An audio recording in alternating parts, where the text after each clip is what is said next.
Welcome to Season 3 of Titans of Food Service. I'm your host, Nick Portillo, and today we continue our journey across America in 50 weeks, where I interview one Titan of food service from every state in the entire country. And this week, I stop off in Tennessee. I have the pleasure of speaking with Sean Lyons. Sean, he's the managing partner of multiple restaurant concepts in Tennessee, including Germantown Cafe and Park Cafe. I think you're going to find he has a super impressive background.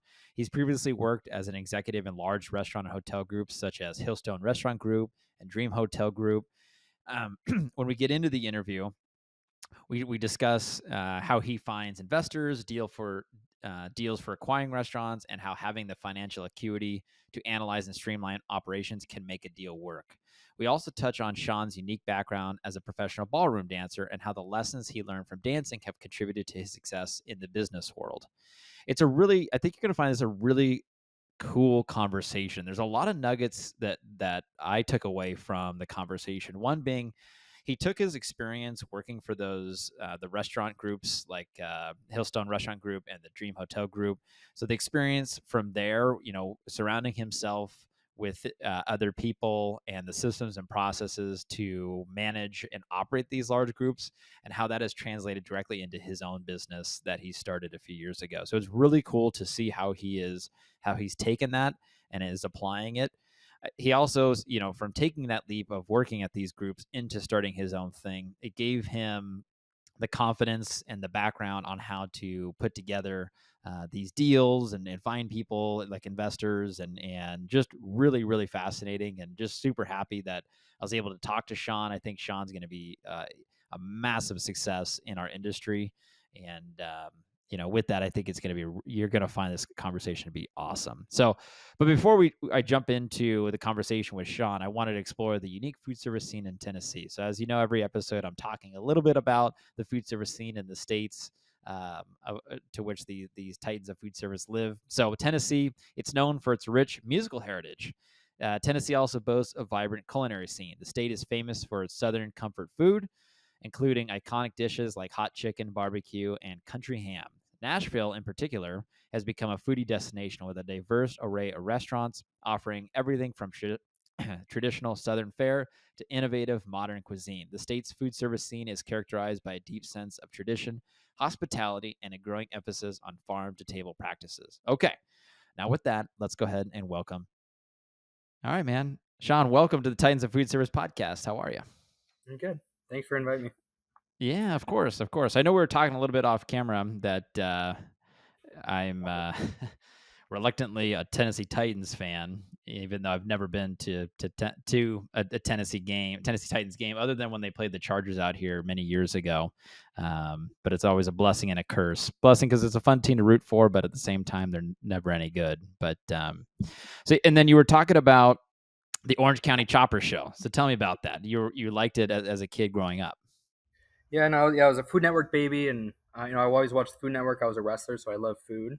But I saw the Orange County Chopper Show, and I saw that family, and they seemed like they really enjoyed doing what they did. And so I thought, instead of being the traditional path, I thought, what could I do instead that I actually enjoyed? And so I came up with food because that's what I really did enjoy at that time. And so I got a job at a local Spanish tapas restaurant, kind of one of the nicer ones in the suburbs. And then I got a connection to work at one of the nice restaurant groups downtown Chicago, and got to stage with some awesome chefs. And so that only lit my fire a little bit more. And then I, went to school for something different, but always with the mind set of being back in hospitality. So you dip your toe into fine dining. Is that hard? Did I get that right? That you jumped into fine dining essentially as your first plunge into the food service business or into the restaurant industry? I think it was like half and half. I started with like high volume Spanish tapas, and at Okay, that same time, when I was like 16 to 18, I was just working my summers and weekends at one of the nicer restaurants for free downtown Chicago, just because I thought it was cool. gotcha. Dude, that's cool. What great experience as well. What was the difference to go from working in tapas to a more higher end place? Is there different? I would imagine it's a completely different dining experience and expectations as well as you as on the staff. Yeah, I mean, a lot different hustle. I guarantee the Spanish tapas place was making a lot more money, but but yeah, I mean, the nice places, you got to experience like the passion behind it and people that, truly did this as a career versus a job. But, I loved each place for each reason. I kind of developed a passion for immigration and that world, and more of that original job setting. And then more of the, I guess, people that go to school for it in the fine dining setting. So I guess developing the standards on one end, but then developing an appreciation for the people on the other. Yeah. In your time working in the Tapas restaurant, did you ever get to go to Spain, or have you ever been to Spain before? At that point, I mean, I was in Chicago. I knew at that point I wanted to be in restaurants. So I took Spanish classes. And then as soon as I was done with a class or a test, I'd go right to work and practice it. So Yeah. honestly, I think it was a little bit better because I actually had the Yeah. chance to practice. I went to Costa Rica through school, so I got to do that for a little bit, just for a couple weeks. And so, yeah, there's always been Spanish kind of in my life, whether it was the restaurants. And when I was in college, I went down to Argentina for a bit, danced down there, and spoke that. And obviously, restaurants since. So I've always had the chance to keep practicing it. You mentioned dancing. What kind of dancing? I did ballroom dancing since I was at the same age of 11, and so food and dance were kind of Wow. equal passions for me. That people would always ask, which one would you choose if you had to choose, and I would always say I don't know, until I had to choose, and then I made choices. And that common saying, you can't do everything, but you just can't do it at the same time. So that's kind of what I did. I chose one, and I went to the other, and now I'm back to the one. So yeah. And wrestling all the while as well, I'd imagine. Yeah, I was I my family were wrestlers, and so I was relatively good at it at a young age.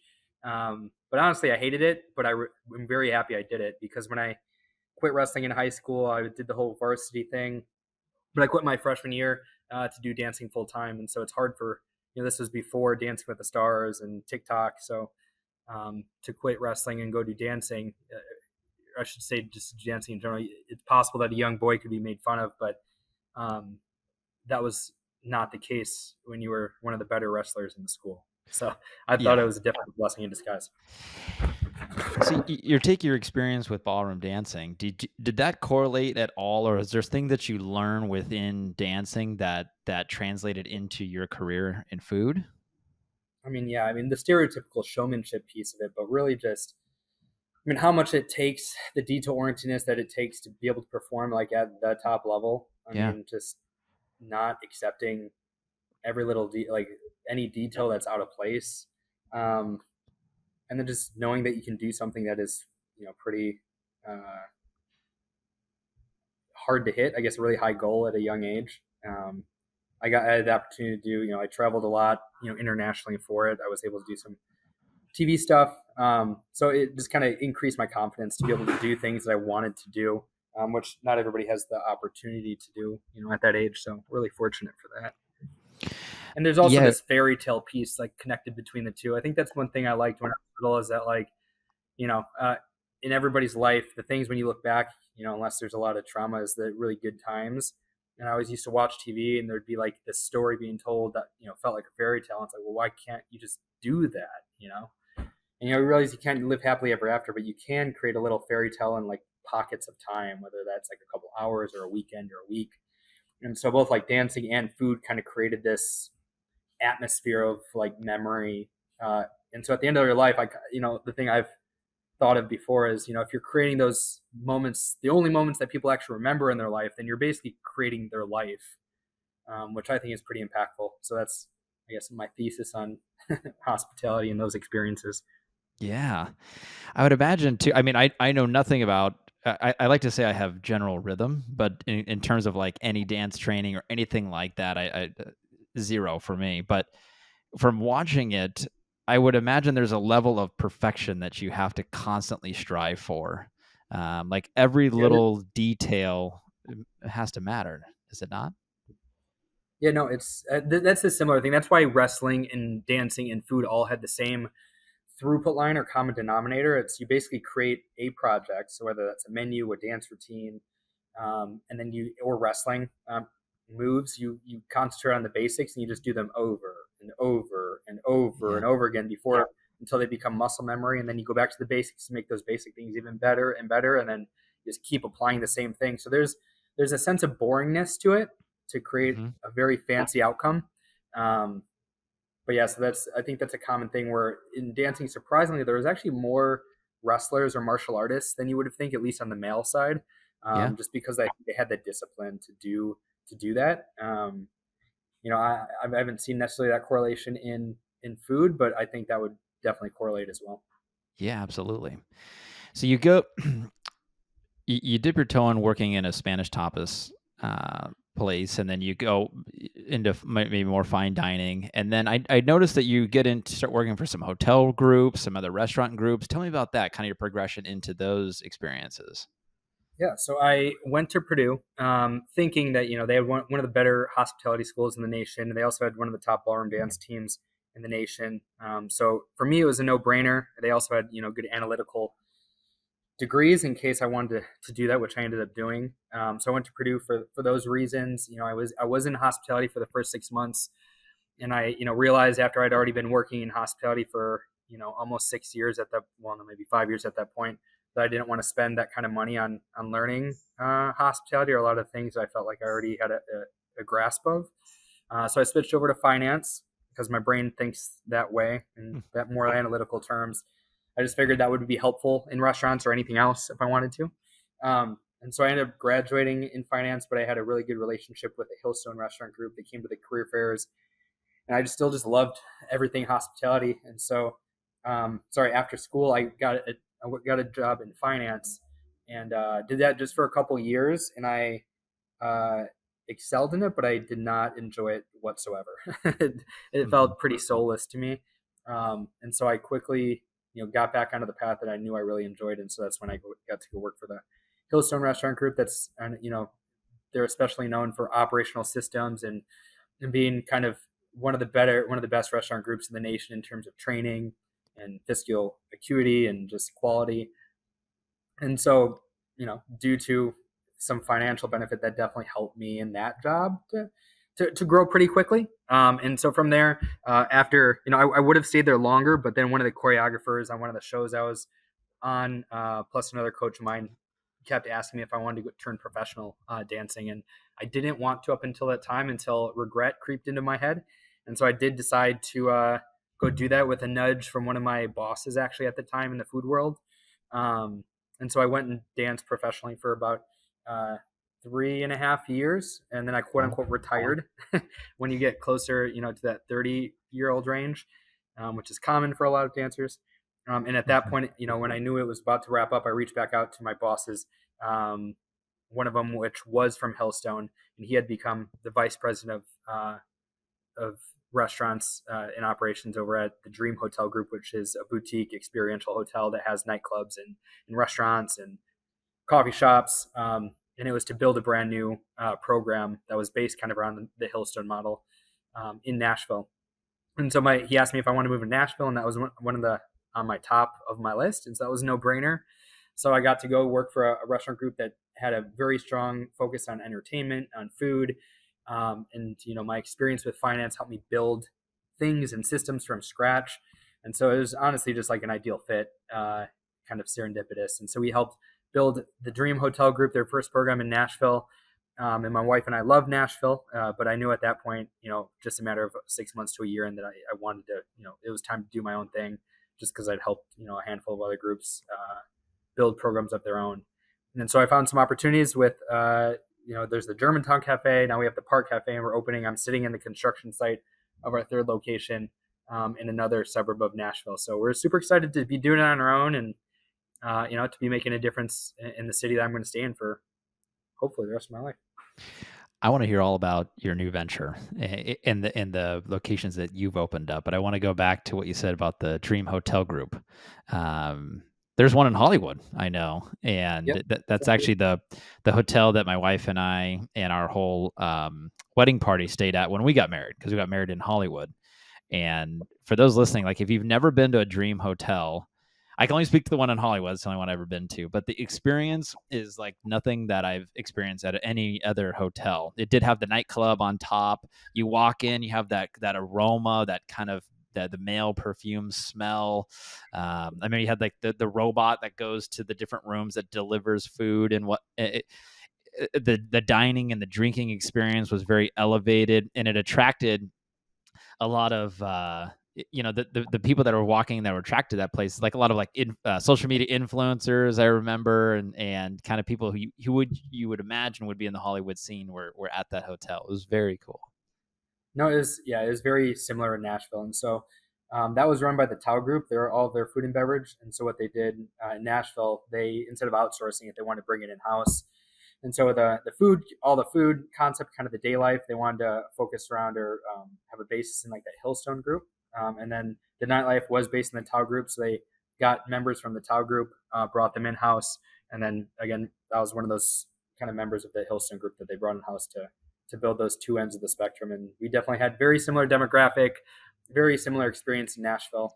So yeah, it's a beautiful, beautiful hotel. So now, present day, why did you open up your first location on your own? What made you say, like, I want to do this? Had two kids. I was kidding. That's probably a reason not to. But I don't know. Probably earlier than later. You know, at a certain point, you make a lot of money for other people. Yeah. And you know, when you're young, I've done it a couple times, so I know how much energy it takes. And so I didn't want to go through that entire process for somebody else again, even though I actually love everybody that I did it for in the past. So it was just time that if I was going to go through that process again, that I was going to do it for ourselves, you know. And I had found a really great business partner at the time. And again, with this Germantown group, we had stepped in, become partners. It wasn't a brand new restaurant, and so the partners that we found there, I don't know. I think we have a really ideal team. We all have very different functions. People are surprised that we can get four people. There's four people in our ownership group to get along and agree. And I agree. I think we're in a very fortunate position. And so I guess all the factors came together and we just thought it was the right time.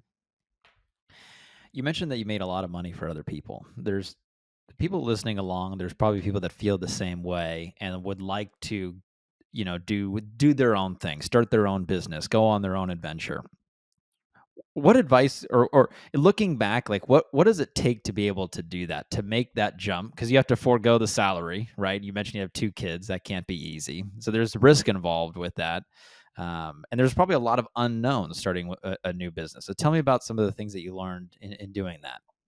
Well, being a finance person, I'm actually pretty risk averse. So we were trying to find ways to take that risk off. Yeah. I mean, first and foremost, when people say in restaurants, I'm not the type of restaurateur that's going to start something completely on scratch, completely on my own money. Honestly, it is not the smartest decision in my opinion, but again, that's my perspective. Instead, I kind of do the investor knowledge model where you can find somebody who has the money that gets along with you, but you have all the knowledge. That being said, if you don't have the money, you need to work on getting all the knowledge, because just like there's, I always said that restaurants are success by a million cuts. There's just so many factors at play, and unlike bigger companies, there are much smaller margins, and you have to do everything yourself in the beginning. So it's very hard to gather all of that knowledge. So my recommendation is to go work for a larger group where you can get your fingers in and know how to do it the best way possible, so you reduce that risk of like operational failure, which was, I guess, my goal. So I'm a little biased. And then when we went to this next restaurant, we had looked at ground up deals and it just didn't make sense for my risk threshold. And so we went to a restaurant, and so we that I thought had a lot of opportunity, had a great brand at the time, but operationally they weren't super strong. And so we came in a partnership, and so it was already running. So there was again less risk there, and so we just improved it operationally. And so going forward, we're kind of adopting that same model. In restaurants, it's my opinion that the money is actually easy to come by once you have proven yourself. So what we're pursuing is basically maximizing everything within the four walls first. So you maximize the menu. You're confident that what you serve is going to be popular. We're going for the community feel, so it's not a new menu every single day. And then the people are the most important, which I think everybody knows by this point, especially after COVID. But we really focus on developing systems in the restaurant, amazing managers, and a management training program. Therefore, once we have once we had that in one restaurant, we were confident in the menu, we were confident in the people. We actually Hmm. acquired another restaurant that was very similar, and that was also just a great opportunity at the time where we could acquire another group of fantastic people. We retained about 85% of them, and we just showed them our systems, adopted the best things on their menu, and so we made the menu proposition stronger. We just doubled our great teammates almost overnight. And we've been working with them for a year now, and we're super confident. And so now for our investor, there's three pieces of the puzzle. There's the people involved, the menu involved, and now it's just to build out the brand. And so, we're confident in the menu, we're confident in the people, and so it's less risk. Now we can put the money into the brand and the building. And so where we didn't have to necessarily pay for, millions up front for those first couple concepts. And if that works out with all three pieces, then we can scale from there. So that's, I guess, our risk averse version of trying to get into restaurants. I recently had on a gentleman named Mike Bosch, and he is the owner of Andolini's Worldwide, which is they have 12 units. They're out of Oklahoma, and in our conversation, he was talking about expanding from one unit to two, and he's like, you gotta, to go from one to two, you have to make sure that one can run itself, and it doesn't necessarily require you to be in the business. So what you were kind of saying, like with everything within that four walls, the menus, the people, connecting into the community, having the management training systems, like it seems like it's almost maybe formulaic once you kind of maybe learn how to do that. Would you agree with that? Or I know you mentioned also the investor knowledge model. I'd like to learn a little bit more about what that is. Yeah, I mean, I agree with that. There's always that. There's always the luck play and the location play, right? I mean, there's always a sense of luck when it comes into it. But yes, I think you can reduce that area of unknown for sure. Nowadays people have the opportunity to test a menu not by acquiring a business, but by doing a pop up or by doing a ghost kitchen. That was a benefit out of COVID and opened up a new avenue for other Mm-hmm. potential restaurant tours. If they don't have that opportunity to buy a restaurant or meet that investor. Um, and sorry, you said the investor kind of model, and this was just something that we laid out to our investor, and Yeah. every investor who, if they see that you have systems and if you have a plan around protecting their money, that never hurts to get their buy-in. And so I guess our story, if you want to hear the story around our investor, because I guess people want to know how you get money. Yeah. Um, when I approached this restaurant, it wasn't for sale, and so I was actually going there with my wife. We'd gone there often, and we were looking at other deals, and I was thinking, man, like this place is great for so many reasons, but there are so many things that could be improved. There's so much opportunity here, and so I called our broker and I said, hey, is there any way that like this place isn't for sale, but can you somehow connect us with the owner, find out who the owner is? And so we did, and so we connected with the owner, and I just laid out what I thought could be done really quickly in my eyes, what the low hanging fruit was, and that was just kind of implementing systems that I learned from Hillstone and some culinary stuff that I learned in the past. And he's actually a restaurant guy, made his money elsewhere as well. Um, and so everything made sense to him. And so that was kind of an immediate buy-in. And then he asked me, he's like, well, what role would you want to play, or what do you want me to play in this if you were to come on? And I said, I would like you to collect mailbox money, honestly. And that's not just to sell him. It's really the system that I want to bring in has a lot of pieces to it. And if it got, undermined or one piece got pulled out, it wouldn't be successful. So for the success of this restaurant, I need you to step away. Which he was more than happy to do because he had other businesses. I had a resume underneath me, but he didn't have any practical knowledge. And so this next piece is something that I have trouble finding nowadays. I guess always, but like, I guess working with the person before you work with the person. So we technically signed temporary papers that, provided ownership given certain results. And so, that was 2 months before COVID. And so 2 weeks before COVID, the restaurant got hit by a tornado.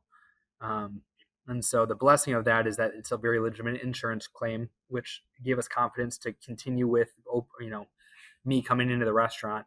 However, over the next year and a half, because of COVID and because of the damage, there's a lot that had to be done. And so I stepped in, kept my other job and worked for more or less a year and a half for free to get the place up and running. And the investor had to do very, very little to do that. And so I guess, kind of actually acting, doing what you say you're going to do, but actually working before you earn, doing the job before you earn it. Nowadays I see a lot of, whether it's a server that wants to do social media, or an owner who wants to, like, be, or an employee that wants to become an owner someday. A lot of times they ask for the opportunity without proving any of the work. And so I highly encourage people, if they want to, jump into that next opportunity, that next level of their career, to, like, just start doing the thing for nothing or for very, very little.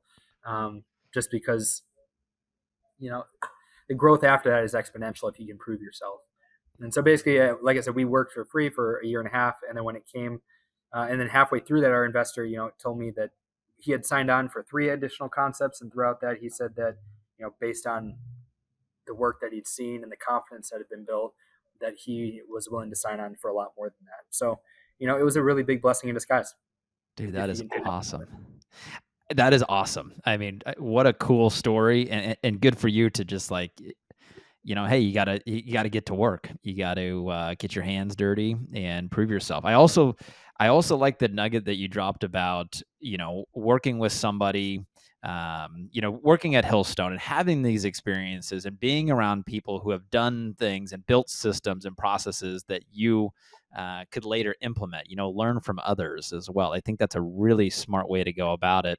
And it's it's very strategic too. I think a lot of times people waste time in the job maybe that they have, and they're not necessarily learning and advancing. But I like what you did was, kind of, you learn the financial part. You learn how to become risk averse. And then you learn by doing, get your hands dirty, and then here you are now today. You have a successful business going. So kudos to you. Yeah, always struggles, but successful in a lot of ways. Absolutely. Okay, let's say I have my idea, right, of a concept. Maybe it's an existing one, maybe it's a new one that I want to create, but I've got the idea for whatever reason it may be, and I want to go with the investor model. What is it, essentially, how do you structure those models? Because if someone's going to give you money or give you something, they want something in return. How would you structure something like that? The way that we always supported it was, you earned your equity. Okay. Obviously a lot of people have to put money into it to get started, but the bulk of it is the benefit to an investor is, right, they put money and they can get earnings. And with restaurants, maybe there's a little, trophy investment as well. That wasn't the case for our investor, but a lot of times that is some value that you can add to it. However, if you tell them when you build into the contract that, I'm only going to get a certain portion of, there's a total amount of equity that's available, I'm only going to earn portions of that as we hit certain benchmarks. And honestly, the benchmark is profit. It's like, how much money can I pay back the investor? And if there has to be money that gets put up front, our model was to pay the investor back 100% of that money, unless, of that upfront money, until there's any other distribution. And there's tons of different ways to structure deals, right? If that investor wants to write a loan to the business, so you're constantly paying them interest for a longer period of time, that's also a different model for them to earn money, priority money. Or if it's a combination of the bank plus their investment, just to get the place up and going. But again, kind of the model is pay them back first, so they feel confident, and then over time, if you hit certain revenue marks or profit marks, then you gain more and more of that equity. There's no reason why an investor would turn that down, right? It's like, Yeah. Like I say that to all my leaders all the time, and they're excited to try to hit it at this point. But I said, you guys, if we can hit our budget that is optimistic, like, I have no problem increasing your salary by 30%, by 40%, because if we hit that, we can afford it. It's like, make me excited. If anybody were to come to me, like a high level manager, and says, this is what I think we should be doing, I can get there in this amount of time. It's like, this is just how much it's going to take to pay me once we get there. I would be excited to pay that person, or to give them an opportunity if that goal gets hit, and if it doesn't, then, we're at the same place that we were before. And at the very least, you get your business to a different place, and maybe you have some good leadership in place. So I don't see how there's much loss, unless you're taking advantage and you're not a good steward of the money that you're being given. What about for that person, the high level manager that can come to you and say, "I can't, here's my plan to get to X," and they achieve that? How does somebody?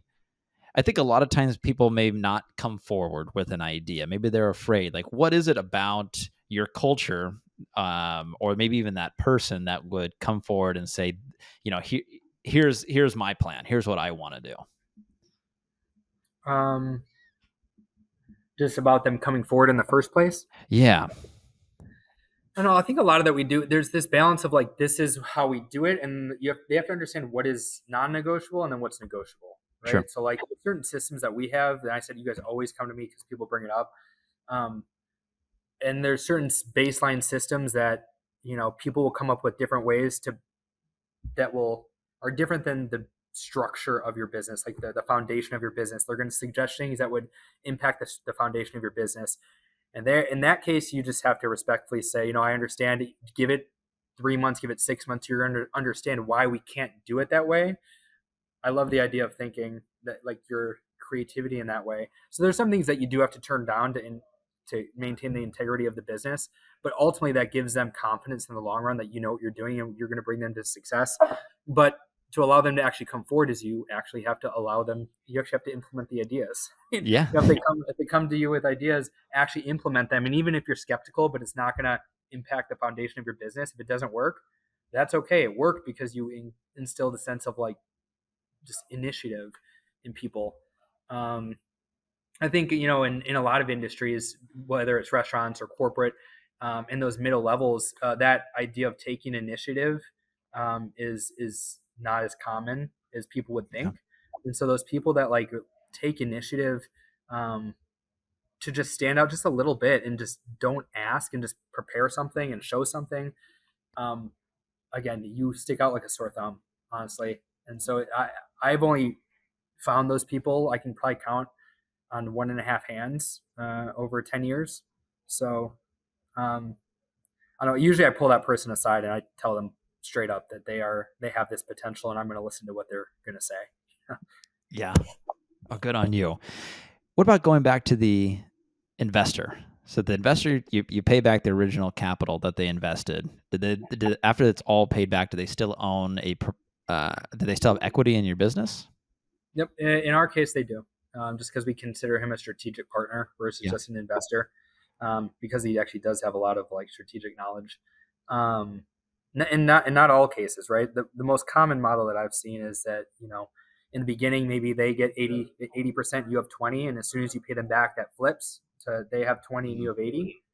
I think we'll probably do some version of that in the coming years as we start growing, just kind of flipping that model. But in the beginning, it is helpful. If that money person has a higher stake, um, eventually you do want to have the benefit of reaping all the profit. But in the beginning, those people have to sign all the personal guarantees.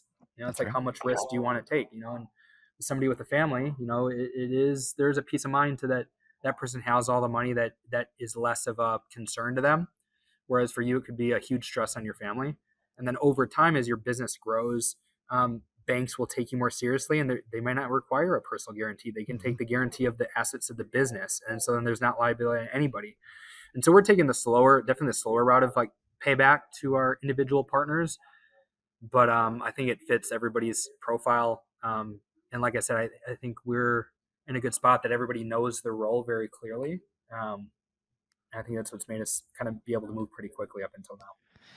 I like everything that you said. It seems like you've got a good plan in place. You have investors in place. What about for the future? What do what do you hope to achieve? Long into the future in your career.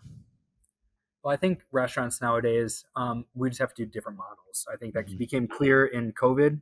You have to diversify in how you do business. And so I personally love, the finer casual dining. I think the community restaurant is, I think, the core of a city. I think that's just the best thing. That's what draws me to restaurants is those relationships. Um, However, like those margins are slim. To operate that type of business is very hard, and going forward, it's only going to be harder, even if you implement a bunch of technology. Therefore, I think we do need to incorporate different silos of business. So Mm. what we do is, at Germantown Cafe, we have just a walk-through window right now. It's breakfast sandwiches. It's called Fancy Sandy's. It's kind of tongue in cheek. It's fun. But if we can figure out a way to make a concept work in a corner of a kitchen, we think that we could, scale that pretty quickly. And with scale comes more investment. It comes the opportunity to give your employees possibly a franchise in the future so they can become owners. It allows you to hopefully have a cash cow in the future to fund these harder projects that you actually really enjoy even more. So my goal is to be able to make a sustainable restaurant group model. And I think that's what was it, the Ritz Carlton. For some reason I remember some version that was it the owner of the Ritz Carlton or something who also founded Waffle House, but whoever founded Waffle House basically created that and then used that cash cow to create one of the fanciest brands in the nation. Maybe I'm mistaken, but I heard that somewhere, and it just made a lot of sense to me that you have one vehicle to fund another.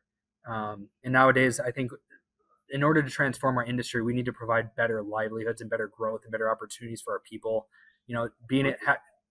Thinking that $100,000 is a lot for a manager who gives up 60 to 80 hours, all the mental stress that I know VPs of corporations don't even handle, just because I've been there before, is not acceptable. Like $100,000 in today's world is small. And so we need to have positions for like multiple people that can make $100,000, $200,000, $300,000.